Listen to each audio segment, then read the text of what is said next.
Hi കൂട്ടുകാരെ, എൻ്റെ പേര് കൃപാജിമി. ഞാൻ സെന്റ് ജോൺസ് എൽ.പി. സ്കൂൾ പാലാവയിൽ പഠിക്കുന്നു. നമുക്ക് കൊച്ചേട്ടൻ്റെ കത്ത് വായിച്ചാലോ? പ്രിയ DCL കൂട്ടുകാരെ, മനസ്സ് നിറയെ മറ്റുള്ളവർക്കായി പകർന്നു നൽകാൻ സ്നേഹം മാത്രം നിറച്ച യാത്ര തുടങ്ങിയതായിരുന്നു സിസ്റ്റർ ഹേസ്ലറ്റ് SP എന്ന അധ്യാപികയായി വിരമിച്ച സന്യാസിനി. എന്നാൽ ഡ്രൈവർ സ്വിച്ചിട്ടടയ്ക്കേണ്ട ബസിന്റെ ഓട്ടോമാറ്റിക് വാതിൽ അടയ്ക്കാതെ വേഗത്തിൽ മുന്നോട്ട് പോയ ബസിൽ നിന്നും സിസ്റ്റർ റോട്ടിലേക്ക് തെറിച്ചു വീണ് ഗുരുതരമായ പരിക്കുകളെ അതിജീവിക്കാനാവാതെ നമ്മോട് വിട പറഞ്ഞു. കോതമംഗലം കോഴിപ്പിള്ളിയിൽ വെച്ചുണ്ടായ അപകടത്തിലാണ് ഈ കഴിഞ്ഞ വർഷം ഊന്നുങ്കൽ ലിറ്റിൽ ഫ്ലവർ ഹൈസ്കൂളിൽ നിന്ന് വിരമിച്ച നിരവധി മേഖലകളിൽ സജീവ ശുശ്രൂഷ ചെയ്തു വന്ന നല്ല അധ്യാപികയായ സിസ്റ്ററിന് ഇന്നലെ ജീവൻ നഷ്ടമായത്. കാഞ്ഞിരപ്പള്ളി സെന്റ് മേരീസ് ഗേൾസ് ഹൈസ്കൂളിലെ അധ്യാപക സമൂഹത്തിന്റെ പ്രസിഡന്റായിരുന്നു.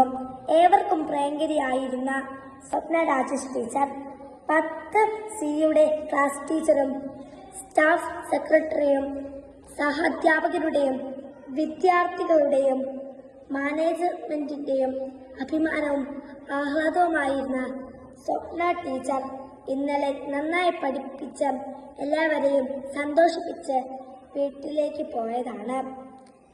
പതിവ് പോലെ ഇന്നും രാവിലെ സ്കൂളിലെത്താമെന്ന് പ്രതീക്ഷയിലായിരുന്നു പ്രിയ ടീച്ചർ പോയത്. എന്നാൽ വീട്ടിൽ വെച്ച് പെട്ടെന്ന് ഹൃദയാഘാതം ഉണ്ടാവുകയും ജീവൻ നഷ്ടമാവുകയുമാണ് ഉണ്ടായത്. പ്രിയ കൂട്ടുകാരെ, 2 ഗുരുശ്രേഷ്ഠർ അപ്രതീക്ഷിതമായി വിദ്യാർത്ഥി ലോകത്തോട് യാത്ര പറഞ്ഞു. ഹേസ്ലറ്റ് സിസ്റ്ററിന്റെയും സ്വപ്ന ടീച്ചറിന്റെയും വിദ്യാർത്ഥികൾ മൃതദേഹ പേടകത്തിനരികിലൂടെ വിങ്ങി കരഞ്ഞു നീങ്ങുന്നത് കണ്ടു. വിദ്യാഭ്യാസ കാലത്തിന്റെ ഏറ്റവും വലിയ സൗഭാഗ്യം എന്താണ്? Full A+ വാങ്ങുന്നതോ? കലാതിലകമോ പ്രതിഭയോ ആകുന്നതോ ആണോ?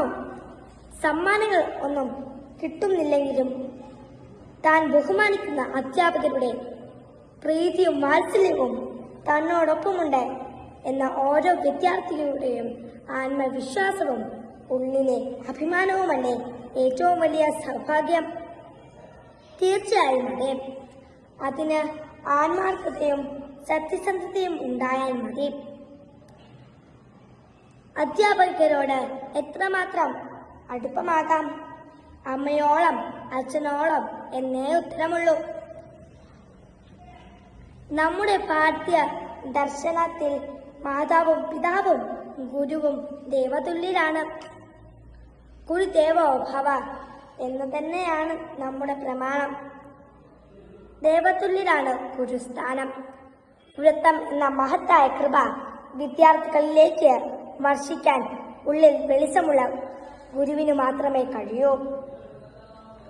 അതിനാൽ നമ്മുടെ എല്ലാ അധ്യാപകരെയും നമുക്ക് അങ്ങേയറ്റം ആദരിക്കാൻ ഒട്ടും ബാക്കിയാക്കരുത്. അവരെ അമ്മയെപ്പോലെ സ്നേഹിക്കുക. സ്നേഹമൊട്ടും കുറച്ചു കളയരുത്.